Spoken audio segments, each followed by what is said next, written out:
حضور کریم صلی اللہ علیہ وآلہ وسلم نے ارشاد فرمایا، اگر کوئی شخص جھوٹ بولنا اور دغا بازی کرنا روزہ رکھ کر بھی نہ چھوڑے تو اللہ تعالیٰ کو اس کی کوئی ضرورت نہیں کہ وہ اپنا کھانا پینا چھوڑ دے۔ علی اصغر میدان جنگ میں ان کا واقعہ۔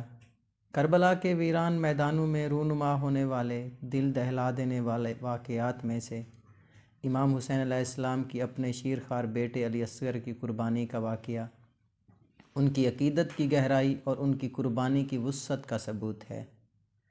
میدان کربلا میں جیسے جیسے چلچلاتی دھوپ بے رحمی کے ساتھ ڈھل رہی تھی، امام حسین علیہ السلام اور ان کے حامیوں کے چھوٹے گروہ کے لیے حالات سنگین ہوتے گئے۔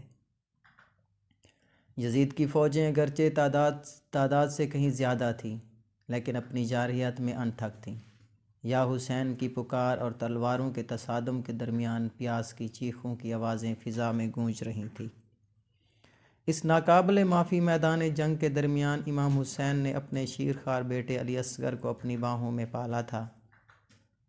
پیغمبر اسلام کے خاندان کے سب سے چھوٹے رکن علی اصغر کو پیاس کی ظالمانہ مصیبت سے مستثنیٰ نہیں تھا، جس نے کیمپ کو عذاب میں ڈال دیا تھا۔ نوزائیدہ کی چیخیں اپنے دکھ کو بیان کرنے سے قاصر پورے گھر کے غم سے گونج اٹھیں۔ اپنے پیارے بیٹے کی حالت زار کا مشاہدہ کرتے ہوئے امام حسین علیہ السلام کی آبائی جبلتوں نے ذمہ داری کے بھاری بوجھ سے مقابلہ کیا، ایک ایسے لمحے میں جو اپنی قربانی کی گہرائی کو سمیٹتا ہے۔ امام حسین علیہ السلام نے ایک بھاری دل کے ساتھ اپنے معصوم بچے کی پیاس بجھانے کی آخری مایوس کن کوشش کی۔ دشمن انسانیت سے اپیل کرنے کا فیصلہ کیا۔ ایک چھوٹے سے کپڑے میں لپٹے ہوئے علی اصغر کو اٹھاتے ہوئے امام حسین علیہ السلام میدان جنگ کے قریب پہنچے۔ ان کا دل غم اور عزم دونوں سے بوجھل تھا۔ کھلے میدان میں کھڑے ہو کر یزید کی افواج کا سامنا کرتے ہوئے انہوں نے اپنے شیرخوار بیٹے کے لیے پانی کی التجا کی، بچے کی معصومیت اور بے دفاعی پر زور دیا۔ اس منظر کو دیکھنے والوں کے دلوں میں امام حسین علیہ السلام کی رحم کی درخواست گونج اٹھی، تاہم یزید کی فوج بے رحمی سے بے حرکت رہی۔ اس کے بعد امام حسین علیہ السلام نے اپنی اپیل کی فضولیت کو تسلیم کرتے ہوئے اپنی نگاہیں آسمان کی طرف پھیر لیں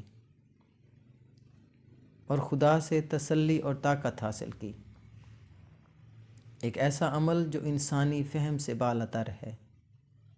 امام حسین علیہ السلام نے اپنے بے مثال استحکامت کے ساتھ شیرخوار علی اصغر کو زمین پر بٹھا کر دشمن کی طرف اس طرح اٹھایا کہ گویا اسے عدل و انصاف کی خاطر قربانی کے طور پر پیش کر رہے ہیں۔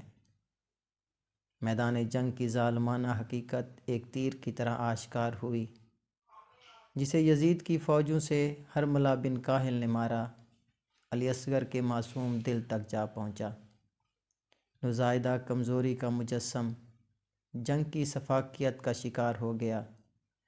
امام حسین علیہ السلام بکھر گئے، لیکن ظلم کے خلاف اپنے اٹل موقف پر ثابت قدم رہے۔ علی اصغر کی قربانی ایک المناک باب ہے جو کربلا میں پیغمبر اسلام حضرت محمد صلی اللہ علیہ وآلہ وسلم کے خاندان کی طرف سے برداشت کی گئیں مصائب کی انتہا کو بیان کرتا ہے۔ امام حسین کا اپنے شیرخوار بیٹے کو میدان جنگ میں پیش کرنے کا فیصلہ مایوسی کا عمل نہیں تھا، بلکہ ظلم کے خلاف ایک گہرا بیان تھا۔ یہ اعلان تھا کہ ان کے گھر کا سب سے چھوٹا فرد بھی ظلم کے سامنے نہیں جھکے گا۔ یہ دل دہلا دینے والا واقعہ امام حسین علیہ السلام کی قربانی کی عظمت کو سمیٹتا ہے، کیونکہ اس سانحے کا بوجھ نہ صرف اپنے کندھوں پر تھا بلکہ اپنے پیارے بیٹے کے نازک جسم پر بھی تھا۔ علی اصغر شیرخوار ہونے کے باوجود انصاف کی جد و جہد میں قربان ہونے والی معصومیت کی علامت بن گئے، اور ان کی یاد کربلا کے سانحے کی یاد منانے والوں کے دلوں میں گہرے جذبات کو ابھارتی ہے۔ مزید ایسے اسلامی واقعات سننے کے لیے میرے چینل کو سبسکرائب کریں، ویڈیوز کو لائک کریں اور اپنے دوستوں کے ساتھ شیئر کرنا نہ بھولیں۔ اور برائے مہربانی اگر ان واقعات میں مجھ سے کوئی غلطی ہو جاتی ہے تو کمنٹس میں مجھے درست کرنے کے لیے لازمی کمنٹ میں کیا کریں۔